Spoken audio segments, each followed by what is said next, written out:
Right now, terror in Paris. 12 people dead after gunmen stormed the offices of a French satirical newspaper known for its past cartoons criticizing an Islamic prophet. The editor among the dead. At this hour, French officials trying to track down those gunmen seen here using a getaway car to escape through the streets of Paris. The international hotspot, Paris, France. Hello, everyone. I'm Michelle Franzen in New York. For more on that shooting, the BBC's John Bryan shows us the chaos in Paris earlier today. Terror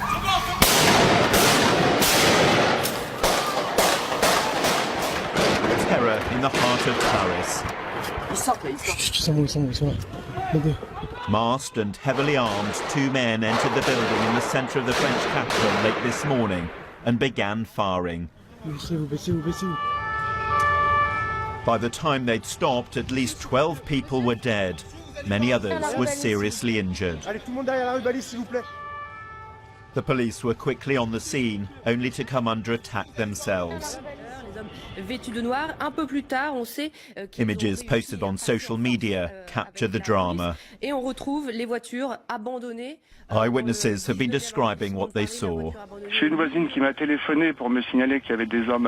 A neighbour called to warn me that there were armed men in the building and that we had to shut all the doors. And several minutes later there were several shots heard in the building from automatic weapons, firing in all directions. It was really upsetting. You'd think it was a war zone. Charlie Hebdo, a satirical magazine, has been attacked before. Just over 3 years ago, its premises were firebombed after it published a caricature of the Prophet Muhammad. Shortly after this morning's attack, the French president came to issue a message of defiance on behalf of his nation. This is an act of an exceptional barbarism that has just happened here in Paris against a newspaper. A newspaper means free speech against journalists who have always endeavored to show that in France you can operate to defend their ideas. The gunmen escaped in a stolen car. They're now being pursued by the police across Paris. John Brain, BBC News. And let's get more now from ABC's crime and terror analyst Brad Garrett. Brad, first of all, let's get right into this. The scene in Paris still developing at this hour. Nightfall coming. What do we know as the latest? Well, it looks like, Michelle, you've got 2 or possibly 3 gunmen. Based on the video, I'm going to guess they have AK-47s, dressed in black, have on masks, are very deliberative in their movements, at least what has been captured on cell phones that's been released. They show up at a time when the magazine is having an editorial meeting, which tells you the following. Probably the cartoonists that they wanted to attack were there. The editor was there, and maybe some other people. I believe they ended up in that room and killing a number of people at that particular location. So targeted hit, knew when to go, probably knew the basic layout, knew the security of the building. I have heard people say, you know, these guys are highly trained. I have a little trouble buying that. They may be highly trained, but it's not that difficult, unfortunately, to do what they just did. You just have to keep a cool head. And at least the video we've seen, they appear to keep their act together. So let me ask you, from the video that you've seen and what you've heard so far in this investigation, what stands out to you in terms of this being deemed a terror attack? Well, first of all, they were yelling Allah Akbar, apparently, God is great, which happens typically at every one of these attacks that involves an Islamic extremist group. There's been some reference that they made comments about this is basically revenge for the Prophet Muhammad because of how the magazine has depicted Muhammad in the past. And so I think it's very clear this was Islamic extremist driven. And they picked a target, it would appear to me, that's a fairly soft target, where you may have some security, but you have people show up with semi-automatic or even automatic assault weapons they're going to get in the building typically. And we know that the newspaper had been targeted before, back in 2011. You had mentioned that it was because of how this cartoonist portrayed the Islamic prophet. Give us an idea. Do we know what sort of security was in place and it still was considered a soft target?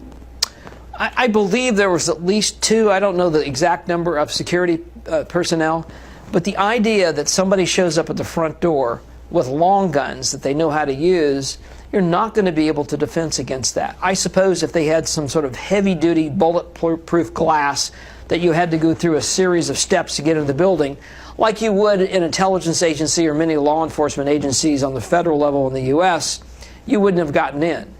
But every place else, I mean, you think about, Michelle, where you and I and other people go day in and day out, into businesses, into companies, there is some security guard, maybe a gate, but the ability to get beyond that, if you're determined, really would not take a lot of effort. And the thing that's scary about this particular attack, it shows that with 2 or possibly 3 people, you can basically, in the short term, take over a particular area of a building, kill people at will, and then leave and get away. I mean, we think about the number of soft targets around even this country, there are a number.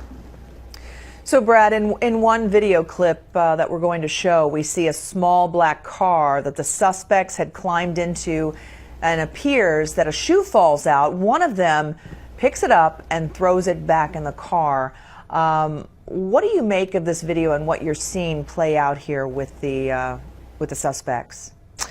What's interesting about the video, Michelle, is that you see them run in the opposite direction of their vehicle. I'm not sure why that is. Are they trying to clear the street before they drive down this particular avenue? Or they didn't know where the car was. But if you watch their movements, they're very deliberate in what they're doing. So self-assured, it appears to be reasonably organized, are aware that if they leave that shoe, it's potential evidence against them, and they take the extra second to scoop it up and go. So this really goes to state of mind, cool, clear, and I think to a certain extent organized. So certainly organized to a certain extent, as you mentioned. Let's talk a little bit about the weapons that they possessed and what they were wearing at the time. Dressed in all black, had on black masks, weapons, gloves. They look like, to me, they're probably AK-47s or something very similar to that. Don't know if they're automatic or semi-automatic. And just by the nature, it looks like they're probably carrying them with slings. That's what it looks like. That's what a tactical team would do. It goes across, so you can let the weapon hang and you can bring it up each time you want to shoot. All that goes to at least some training, some organization, and some ability to shoot with precision with that particular weapon. So they didn't want to be recognized, and they clearly, I'm going to guess, used a vehicle that was probably stolen or could not be linked back to them. All right, let's talk a little bit about the terror level in Paris right now and in France. Where does that stand, and where does this investigation go next? Well, it was reported shortly after the shooting that the French raised their threat level to as high as it can go, which would kick in the following, Michelle.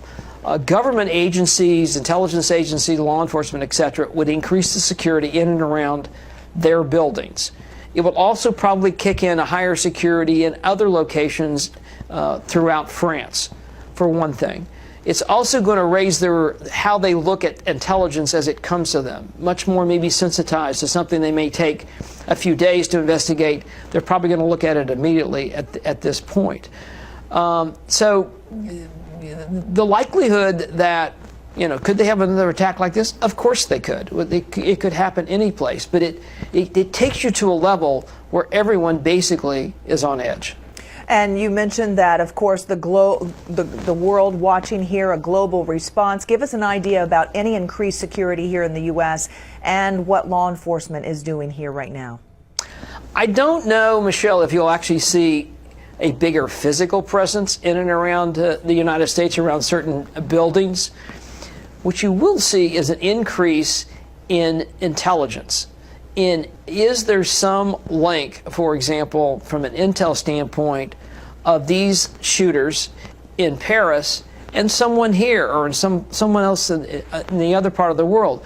Because what we don't know is, were they sent to France to actually do this? Are they a cell within France, or are they just a group that decided on their own to do this? So it could be any of those three.